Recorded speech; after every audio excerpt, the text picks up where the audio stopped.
Bismillahirrahmanirrahim. Assalamualaikum warahmatullahi wabarakatuh.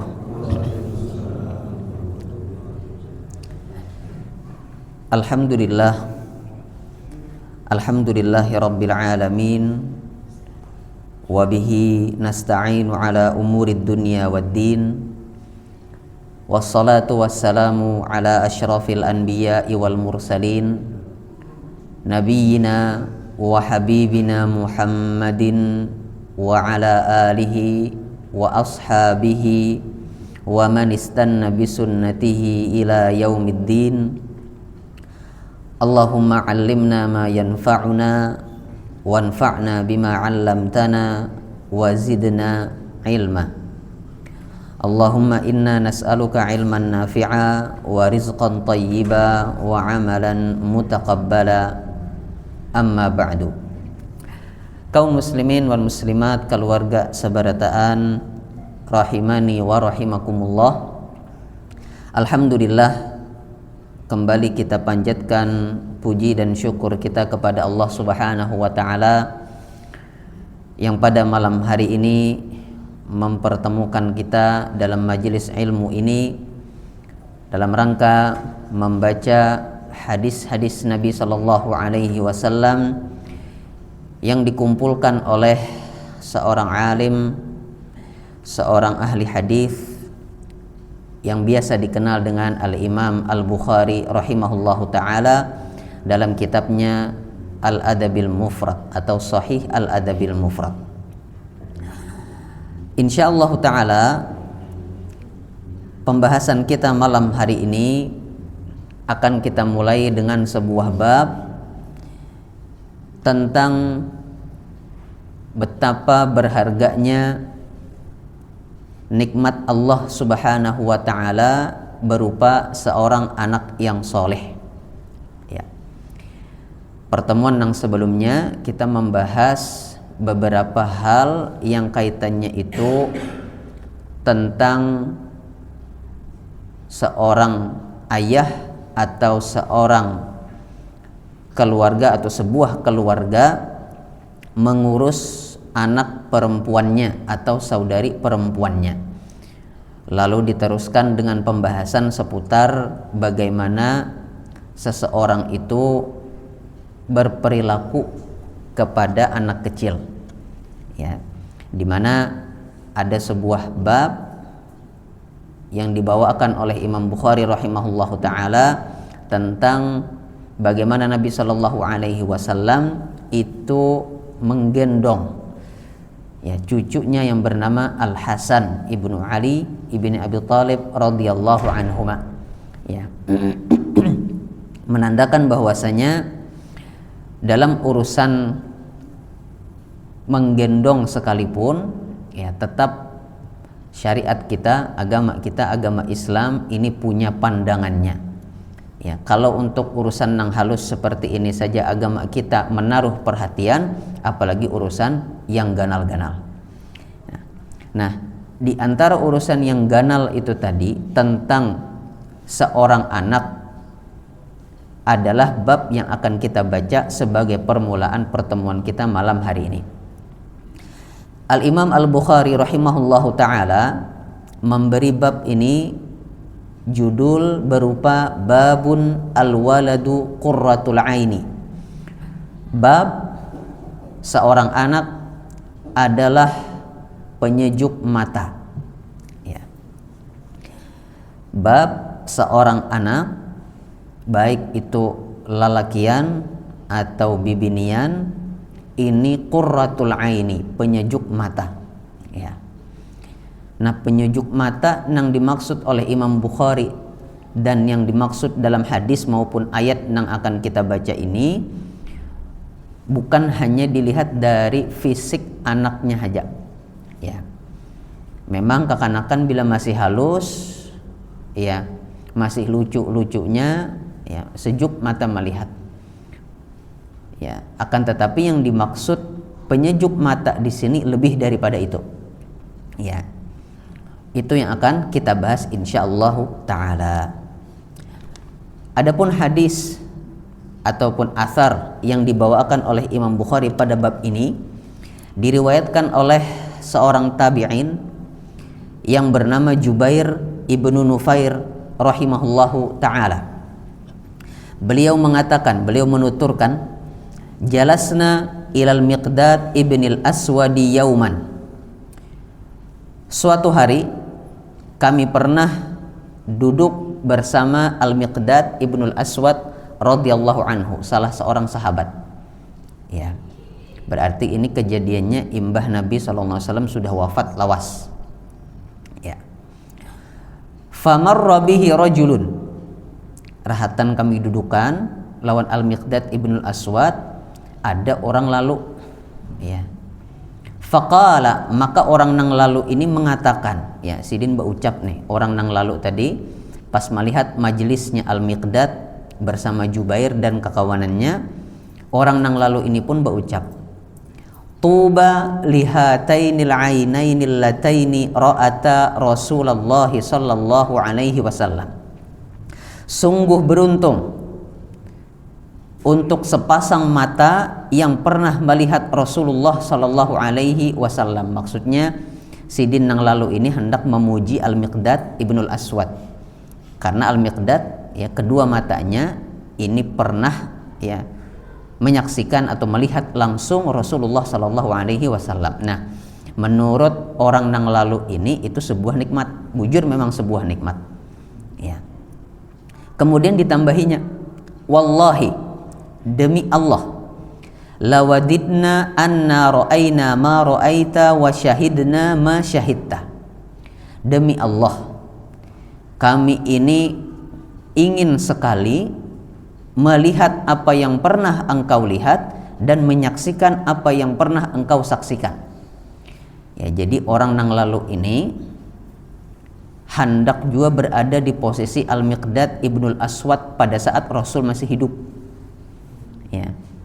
Karena menurut Sidin, menurut orang nang lalu itu sebuah kenikmatan.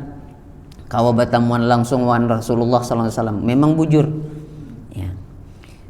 Akan tetapi kita lihat apa tanggapan, apa reaksinya dari Al-Miqdad ibnul Aswad. Ya, ujar Jubair bin Nufair yang menceritakan kisah ini, fastughdiba. Maka mendengar ucapan orang tersebut, Al-Miqdad ibnul Aswad akhirnya marah. Nah, malah sarik Sidin sekalinya. Apa yang membuat sarik? Karena dijelaskan di sini. Yang jelas, ya, ternyata ucapan orang nang lalu ini tadi bukannya menyenangkan hatinya Al-Miqdad, tapi justru maulah Sidin sarik tadi. Ya. Faja'altu a'jab. Jubair melanjutkan cerita, maka meskipun kondisinya lagi sarik Al-Miqdad bin Aswad radhiyallahu anhu, ya, tapi ujar Jubair, aku justru takjub melihat cara marahnya Al-Miqdad. Ya. Jadi sariknya pun sekalinya sahabat ini masih terkontrol. Ya. Sariknya pun masih kawa maatur tutur kata supaya kada sembarangan. Ma qala illa khairan, meskipun kondisinya lagi sarik Al-Miqdad ini radhiyallahu anhu, tapi tidaklah keluar dari lisannya melainkan ucapan yang baik-baik. Ya, sariknya aja masih keluar yang baik-baik dari lisan. Ya. Thumma aqbala alaihi, kemudian akhirnya Al-Miqdad menghampiri lalakian yang tadi lewat di majelis, ya, yang tadi mengucapkan sungguh bahagia, sungguh beruntung sepasang mata ini, ya, kami hendak juga jakanya kawa hidup ya semasa lawan Rasulullah. Nah, dihampiri oleh Al-Miqdad. Faqala, lantas Al-Miqdad mengatakan, ma yahmilur rajulu atau ma yahmilur rajula ala an yatamanna mahdharan ghayyabahu Allahu anhu. Apa yang membuat seseorang berharap berada pada suatu kondisi padahal Allah telah selamatkan dia dari kondisi tersebut. Ya. Jadi maksud Al-Miqdad, ya, memang kedua mata ini beruntung karena pernah melihat Rasulullah, tapi kada usah juga berharap hidup di zaman tersebut. Kenapa? Karena ketika Allah menghindarkan kita dari fitnah, kan pada saat Nabi masih awal-awal dakwah tuh ujiannya kada gagampangan. Ya. Nah, ketika Allah selamatkan kita, akhirnya kadang menghidupkan kita di masa itu nikmat juga sebujurnya. Ya, makanya ujar Al-Miqdad di sini radhiyallahu anhu, apa gerangan yang membuat seseorang mengharapkan bertemu suatu zaman yang penuh ujian? Ya, harusnya bersyukur karena kada tetamu lawan ujian tadi. Kenapa? La yadri law syahidahu kaifa yakunu fihi. Karena seseorang tuh kada kawa ya mengetahui pada saat hidup di zaman tersebut umpat golongan nang mana kaina. Ia lamun umpat beriman kepada Nabi SAW, lamun tak umpat Abu Jahal. Nah, itu yang dimaksud oleh Al-Miqdad. Ya. Wallahi, demi Allah, laqad hadara Rasulullah sallallahu alaihi wasallam aqwamun kabbahumullahu ala manakhirihim fi jahannam. Demi Allah, ada golongan pada saat Rasul sallallahu alaihi wasallam itu diutus, ya, ada golongan yang pada akhirnya dipastikan masuk ke dalam neraka. Kenapa? Lam yujibuhu wa lam yusaddiquh. Karena kada menjawab dakwahnya Nabi dan tidak pula membenarkan dakwahnya. Ya. Jadi kada sabarataan orang yang hidup di zaman Nabi itu beriman. Ya, justru ujiannya berat. Ya. Nah, pada saat Allah Subhanahu wa taala menakdirkan kita kada hidup di zaman tersebut sehingga kita terhindar dari fitnah yang luar biasa, maka ini pun juga nikmat. Jadi masing-masing ada baisi nikmatnya seorang. Nah, ini yang ingin disampaikan oleh Al-Miqdad Ibnul Aswad. Ya. Nah, para ulama di sini, keluarga sabarataan rahimani wa rahimakumullah, ya, menarik sebuah faidah, mengambil sebuah faidah, yaitu apabila seseorang itu sudah hidup di suatu masa, ya, yang masa tersebut sebetulnya lebih ringan ujiannya dari masa sebelumnya, ya, ini tidak dibenarkan berharap, ya, atau tidak dibenarkan untuk merasa sedih lantaran kada hidup di zaman sebelumnya yang menurut dia nyaman. Jadi syukuri aja kita hidup di zaman ini, meskipun ada ujiannya juga sama, tapi ujiannya itu kada seberat zaman di mana Rasul Shallallahu Alaihi Wasallam berdakwah. Ya. Kan banyak di zaman tersebut, ya, orang-orang nang pengorbanannya itu kada sedikit. Ya. Ada nang mantuknya sugih banar. Ya. Ada nang mantuknya itu usahanya laris manis. Begitu umpat menjadi pengikutnya Nabi Sallallahu Alaihi Wasallam, hilang itu sabarataan. Dan banyak nang kada selamat melalui ujian ini. Ya. Contohnya ya sudah jelas, contohnya adalah Abu Jahal lawan kakawanannya. Abu Jahal ini kada selamat melalui ujian ini. Ya.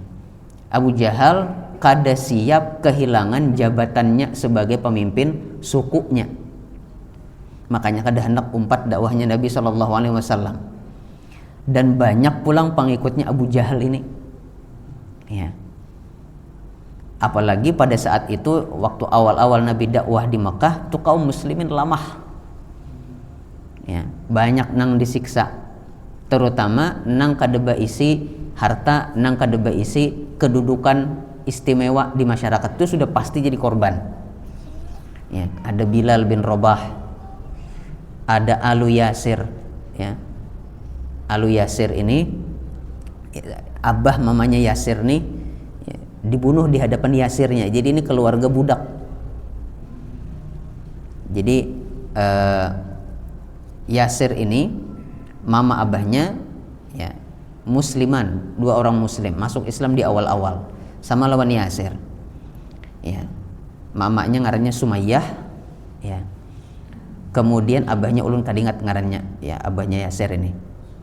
Sakeluarga ini muslim. Mama abahnya Yasir ini tadinya adalah budak. Karena ketahuan masuk Islam, akhirnya oleh mantan majikannya disiksa sampai akhirnya dibunuh. Ya, mamanya dibunuh dengan cara pembunuhan yang keji, yang sadis. Abahnya ia juga. Yasir aja yang selamat, ya, gara-gara Yasir mengucapkan dengan lisannya ucapan yang membuat dirinya selamat. Ya. Meskipun hatinya tidak tidak menyetujui ucapan tersebut ya. Tapi ini salah satu contoh bagaimana meskipun nyaman hidup lawan Nabi SAW, tapi ujiannya berat benar ya. Melihat kuitan kedua-duanya di hadapan mata ya, dibunuh orang tuh kadangnya nyamanan ya. Dan itu yang banyak dihadapi oleh para sahabat. Nah itu yang ingin disampaikan oleh Al-Miqdad. Sudah bersyukur saja kondisi kita hidup di zaman ini, karena itulah yang terbaik ya. Kemudian kata Al-Miqdad setelah itu, awala tahmadunallaha azza wa jalla id akhrajakum la ta'rifuna illa rabbakum fatusaddiquna bima jaa bihi nabiyyukum. Mengapa kalian tidak memuji Allah saja tatkala Allah keluarkan kalian dari perut ibu kalian dalam kondisi sudah tahu siapa Rabb kalian, sudah beriman, sudah langsung beriman kepada nabi kalian ya. Qad kufitumul bala'a bi ghairikum, sungguh kalian itu sudah terwakili melewati ujian oleh orang lain ya. Jadi biar aja orang-orang lain yang lebih kuat daripada kita keimanannya yang mewakili kita menghadapi ujian yang berat tadi ya. Wallahi, demi Allah, laqad bu'itsan nabiyyu sallallahu alaihi wasallam ala ashaddi halin bu'itsa 'alaiha nabiyyun qat. Demi Allah, sungguh Nabi sallallahu alaihi wasallam diutus oleh Allah pada kondisi yang paling berat dibandingkan kondisi nabi-nabi sebelumnya.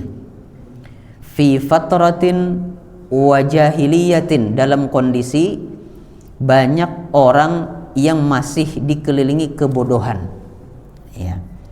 Bentuk kebodohannya apa? Ma yarawna anna dinan afdala min ibadatil awthan. Mereka menganggap tidak ada agama yang lebih baik daripada menyembah berhala. Jadi masyarakat Makkah pada saat itu yang memang sabarataan ini menyembah berhala, atau mayoritas kebanyakan menyembah berhala ya. Bila meminta hajatnya kepada berhala ya, maka bila hajatnya A, karena kan berhala nang A datangnya, hajatnya lain pulang, berhalanya lain pulang, makanya banyak berhalanya tadi ya. Karena masing-masing berhala ini berisi kekhususannya, ini keyakinannya orang-orang jahiliyah pada saat itu.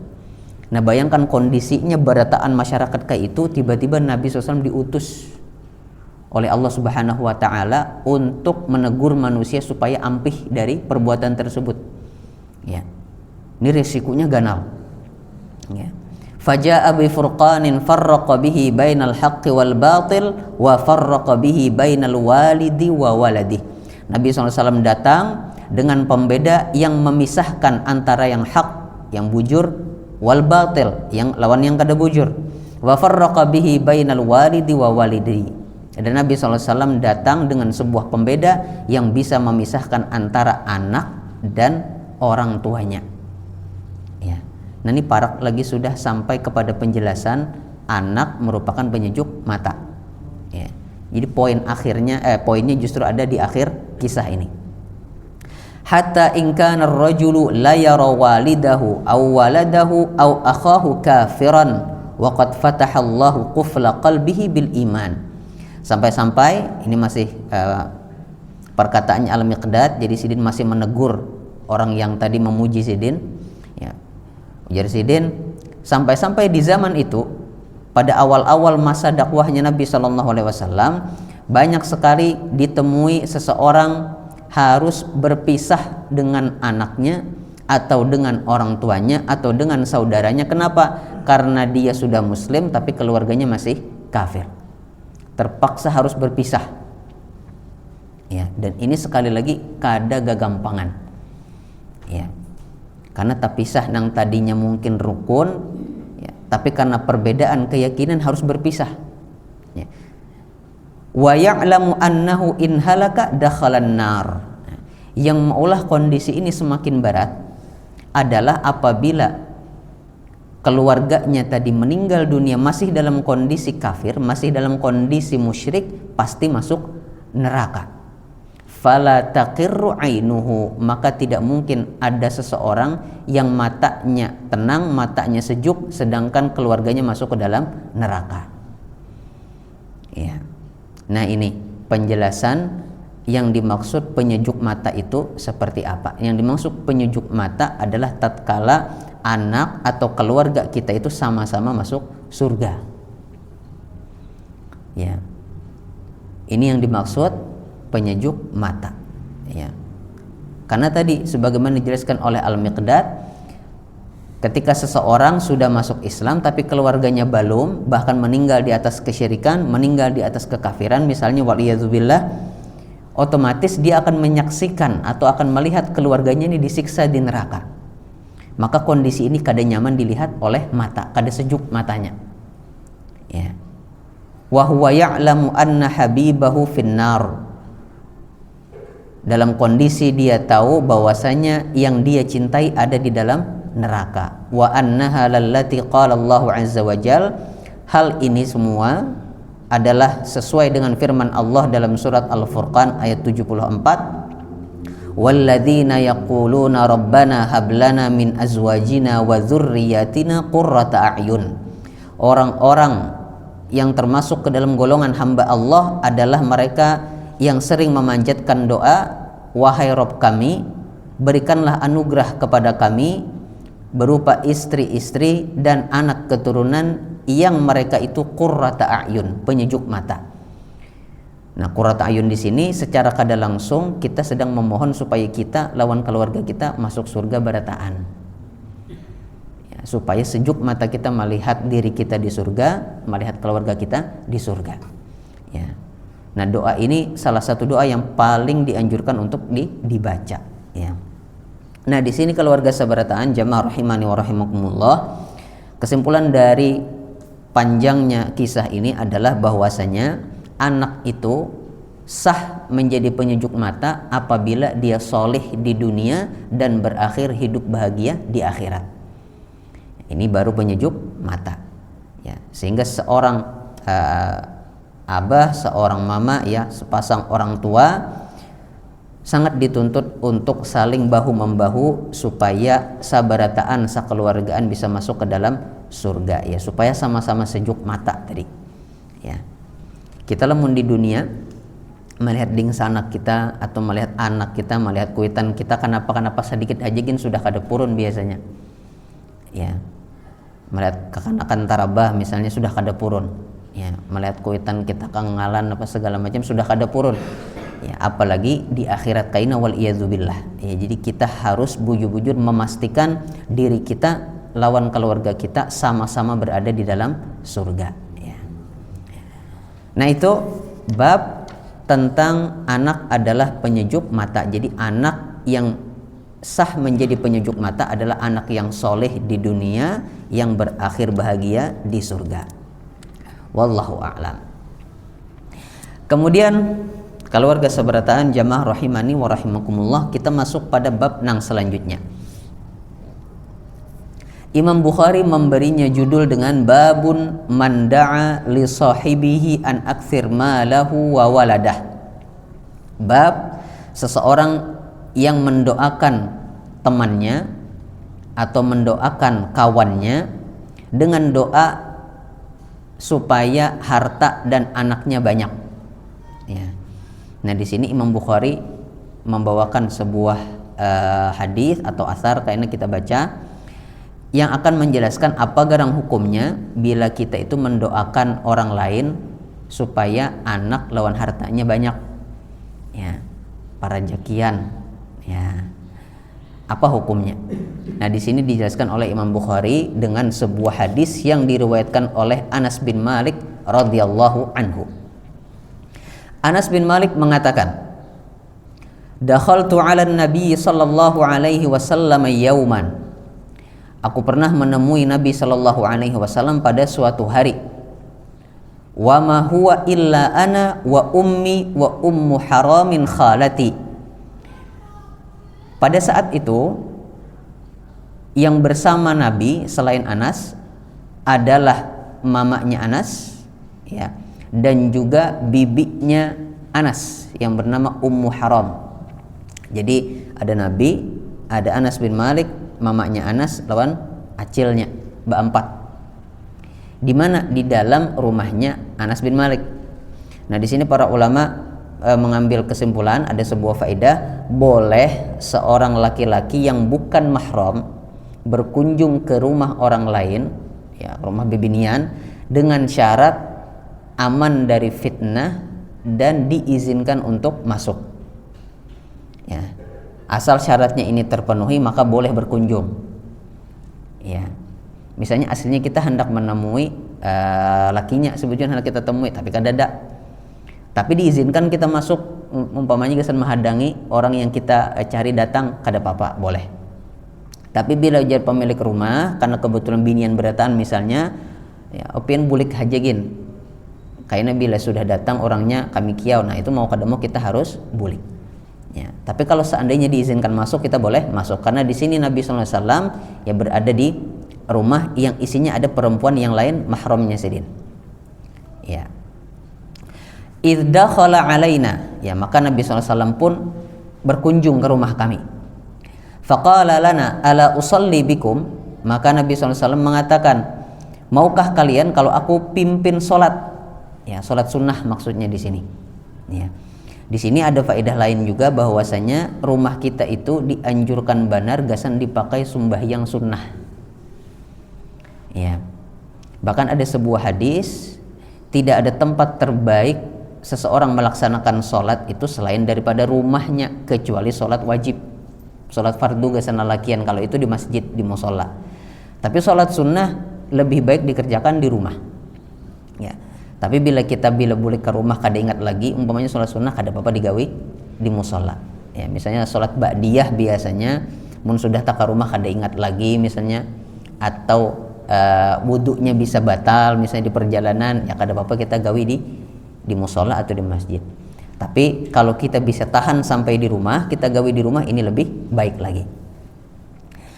Wa dzaka fi ghairi waqti shalah. Ya, Anas menekankan, ujar Anas bin Malik radhiyallahu anhu, tawaran Nabi tadi memimpin sembahyang tadi itu sidin tawarkan padahal lain waktu sholat fardu. Ya, berarti memang bujur di sholat sunnah. Faqala rajulun minal qaum. Ya.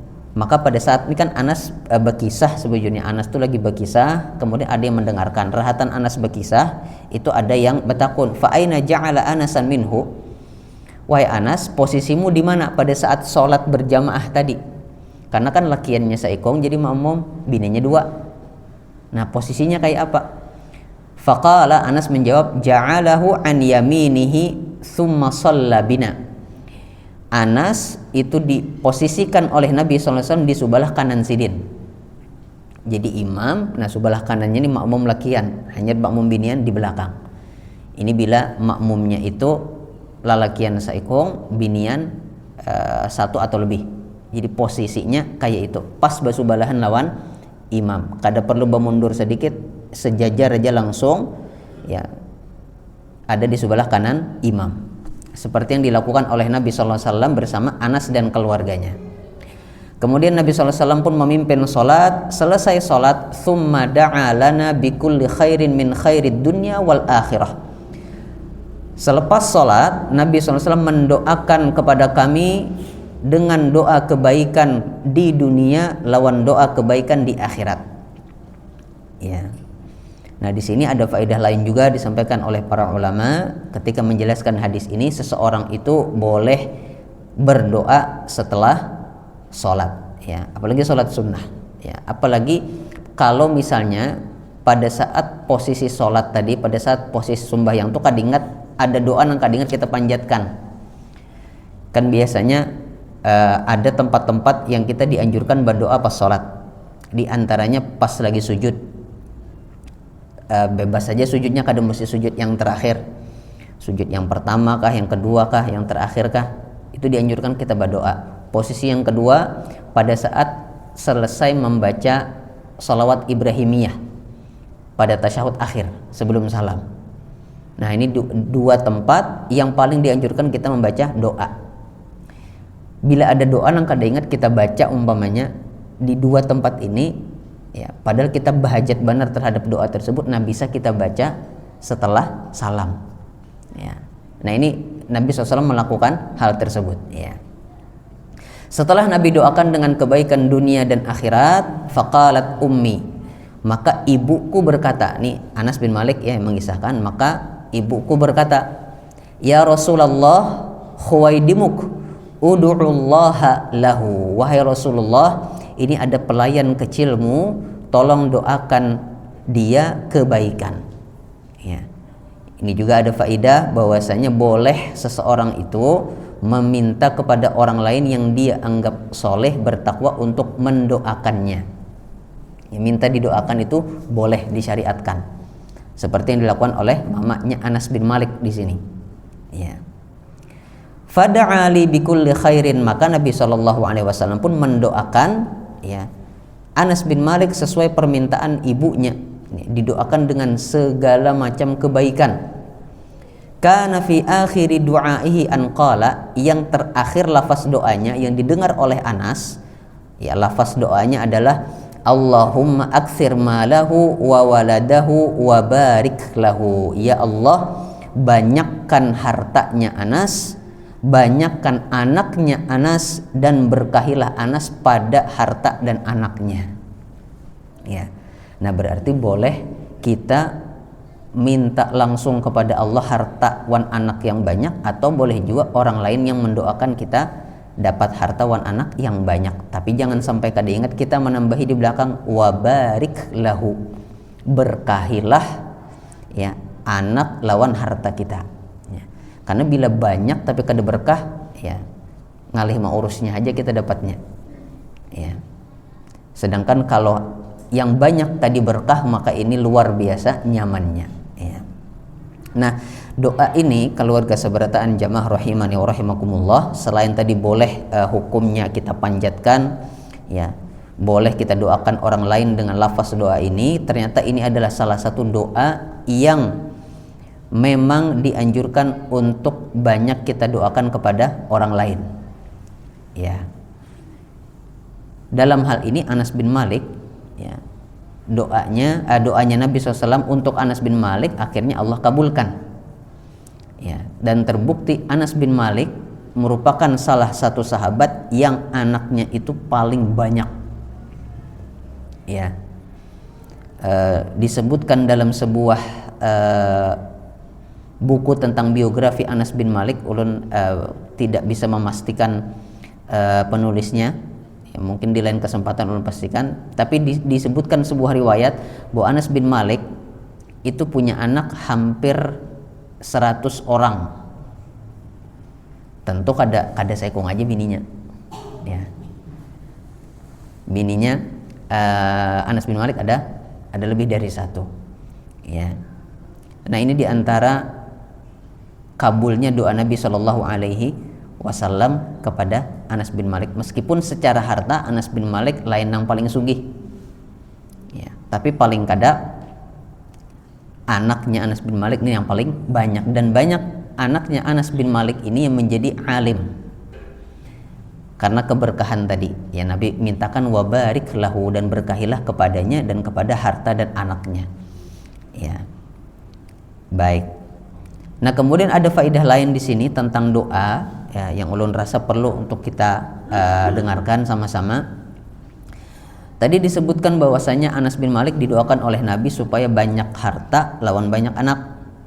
Tapi kenyataannya yang terekam oleh sejarah adalah Anas bin Malik adalah sahabat yang paling banyak anaknya. Tapi belum terekam dalam sejarah Anas bin Malik adalah sahabat yang paling banyak hartanya. Apakah artinya doa Nabi ini ada yang kada kabul? Jawabannya kada. Nah, ini ada sedikit faedah tentang konsep doa dalam agama kita. Karena kan kita pasti rancak berdoa supaya kita bisa menumbuhkan husnudzan, prasangka baik kepada Allah Subhanahu wa taala. Jadi keluarga seberataan jamaah rahimani wa rahimakumullah, hukum asal doa yang kita panjatkan itu pasti dikabulkan oleh Allah Subhanahu wa taala. Pasti. Jadi kada ada doa yang dipanjatkan lalu kada kabul tuh kada ada. Dalilnya banyak benar. Di antara dalilnya Allah berfirman dalam surat Al-Baqarah, wa idza sa'alaka 'ibadi 'anni fa inni qaribun ujibu da'watad da'i idza da'an. Aku kabulkan, aku jawab doa siapapun selama dia berdoa kepadaku. Dalam ayat yang lain, wa qala rabbukum ud'uni astajib lakum. Rabb kalian mengatakan, berdoalah kepadaku pasti aku jawab. Ya. Jadi kada mungkin kada Allah kabulkan. Nah, yang harus kita pahami, bentuk pengabulan Allah Subhanahu wa taala itu sesuai dengan kebijaksanaannya. Ulun ambil contoh misalnya, yang kita minta harta yang banyak misalnya. Tapi seumuran kada mau terdapat harta yang banyak. Misalnya ya, berdoa 10-15 tahun kada ada juga terdapat harta yang banyak yang kita hendak tadi. Itu aja ya. Apakah artinya doa itu kada kabul? Kada. Karena Allah akan pilihkan pengabulan terbaik yang paling diperlukan oleh hamba tersebut pada saat itu.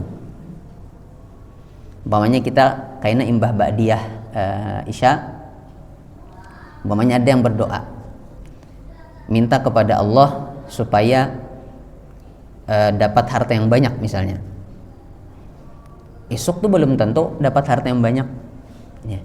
Tapi kalau seandainya besok itu kita masih hidup dengan sehat, awak masih sigar, anak-anak alhamdulillah ternafkahi dengan baik, ya, maka itulah bentuk pengabulan Allah Subhanahu wa taala. Kenapa? Karena itu yang kita perlukan saat ini.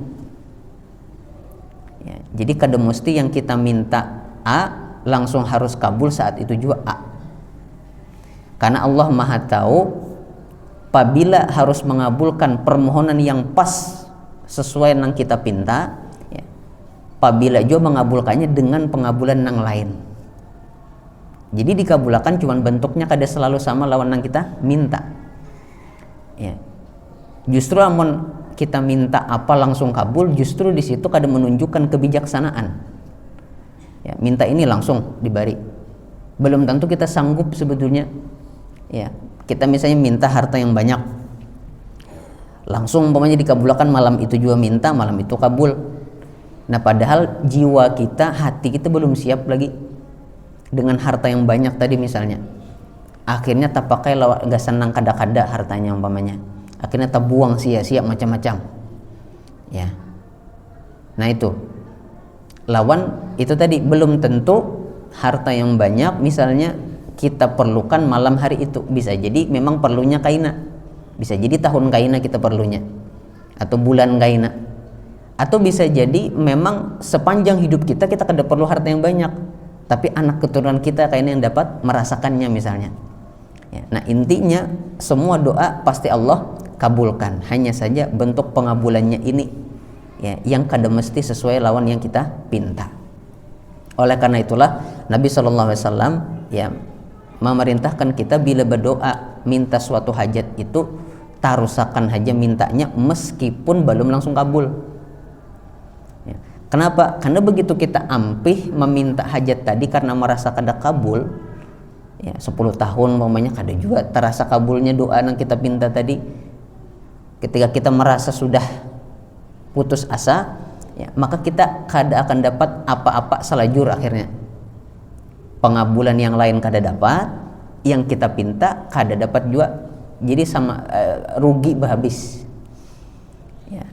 Sehingga seorang muslim meskipun kada wayah itu juga Allah kabulkan nang sesuai lawan permintaannya, tapi ini harus tetap senang. Kenapa? Karena apa yang ada pada diri kita hari ini, esok, lusa, seminggu yang akan datang itu adalah pengabulan doa yang selama ini kita panjatkan kepada Allah Subhanahu wa taala.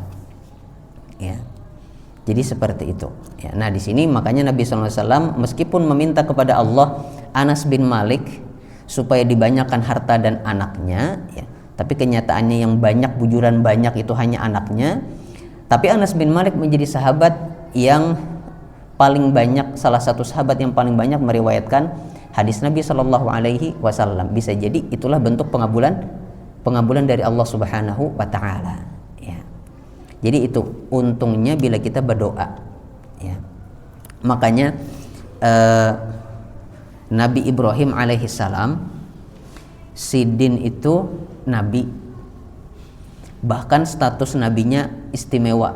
Khalilur Rahman, ya, kekasihnya Ar-Rahman. Tapi pas Sidin minta keturunan tuh kada langsung kabul. Lawas Sidin menghadangi puluhan tahun. Sudah tua benar, hanya Allah kabulkan, ya, permintaan Sidin mendapatkan seorang anak, Ismail. Pada saat diberi kabar bahwasanya bini Sidin, ya, bininya Nabi Ibrahim alaihissalam ingin melahirkan, sampai-sampai bininya kada percaya, tua benar sudah. Ya. Padahal seperti itulah, ya, Allah Subhanahu wa taala berkehendak, ya. Dan Nabi Ibrahim pun kada putus doanya terus diterusakan Sidin. Karena tadi Sidin paham bahwasanya meskipun kada sesuai permintaan tapi doa itu pasti kabul. Ya. Hanya saja bentuknya Allah kabulkan dengan bentuk yang paling baik, yang paling kita perlukan. Ya. Nah, ini faidah di luar bab pembahasan kita, ya, tapi ulun lihat faidah ini bermanfaat karena kita pasti sehari itu pasti rancak benar berdoa, ya. Jadi ini supaya kita paham bagaimana konsep doa dalam agama Islam. Wallahu a'lam. Kemudian keluarga sabarataan jamaah rahimani wa rahimakumullah, ya, ini mungkin bab dan hadis penutup pada kesempatan malam hari ini, ya, sebuah bab yang menunjukkan kasih sayang seorang ibu kepada anak-anaknya, ya. Imam Bukhari memberinya judul dengan babun al-walidatu rahimat.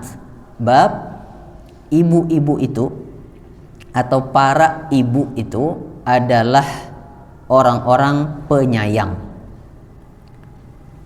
Hadis ini dibawakan oleh Anas bin Malik radhiyallahu anhu. Ya, Sidin mengatakan, ja'at imra'atun ila Aisyah radhiyallahu anha. Pada suatu hari ada seorang wanita, ada bebinian, ya, ibu-ibu datang kepada Aisyah radhiyallahu anha. Fa'atatha Aisyatu thalathata marat. Rupanya binian yang mendatangi Aisyah ini kada ada berisi makanan, sehingga datang kepada Aisyah barangkali bisa dibantu. Nah, karena Aisyah hanya ada berisi kurma aja 3 biji, akhirnya itu nang Sidin beri, ya, diberikan oleh Aisyah radhiyallahu anha 3 biji kurma. Fa'atat kulla sabiyyin laha tamrah, ya. Maka ibu-ibu tadi setelah diberikan 3 butir 3 biji kurma oleh Aisyah, Sidin bagi, akhirnya gasan Sidin lawan anak-anak Sidin, ya. Jadi ibu-ibu ini mendatangi Aisyah membawa anak 2 ikong, ya. Pas benar tuh, kurmanya 3, nang datang bertiga. Wa amsakat li nafsiha tamratan. Jadi sudah dibagi masing-masing dapat 1, mamanya tadi dapat 1, anaknya masing-masing dapat 1.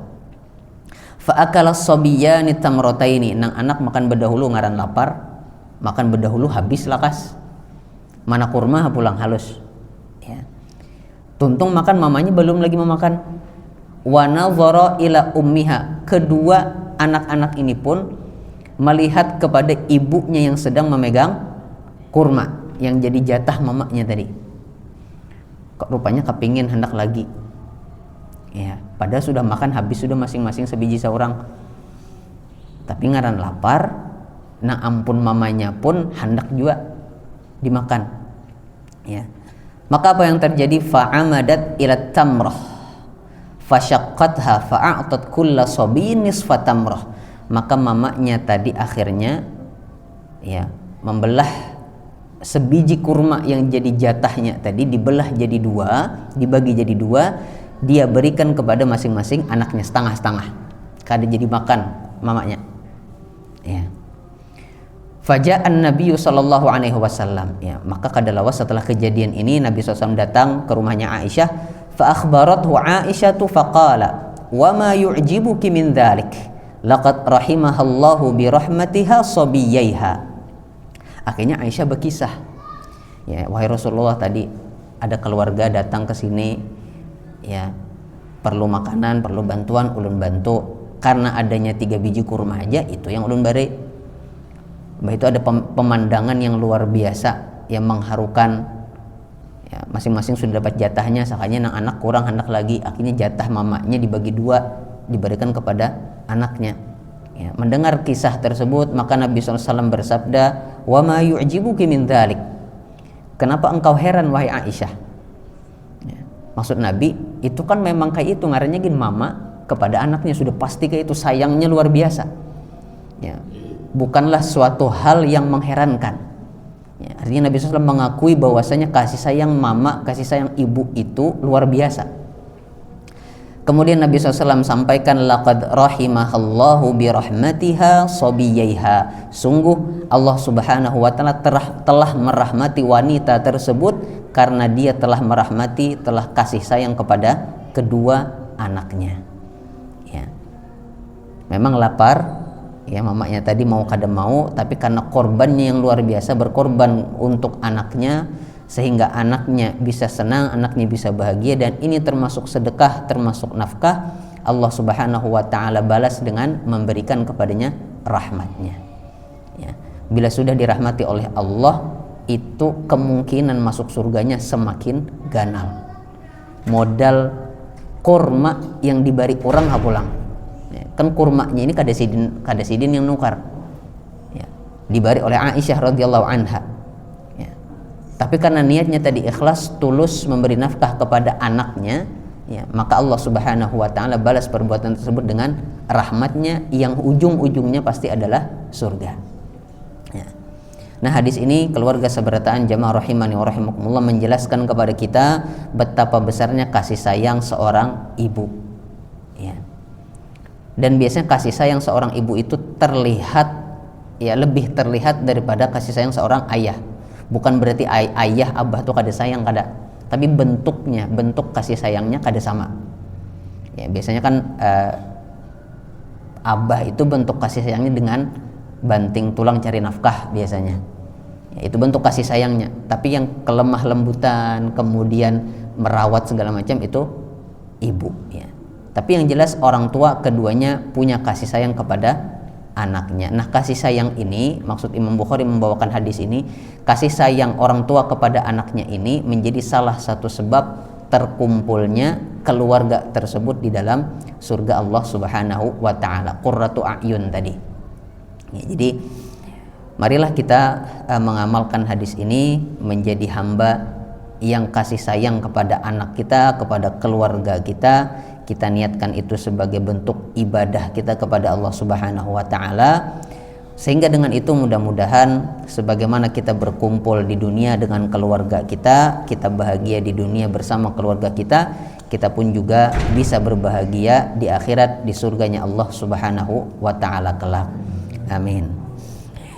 Ini yang bisa kita bahas pada kesempatan malam hari ini. Ya, yang salah, yang kurang ulun mohon maaf sebesar-besarnya. Wallahu a'lamu bissawab.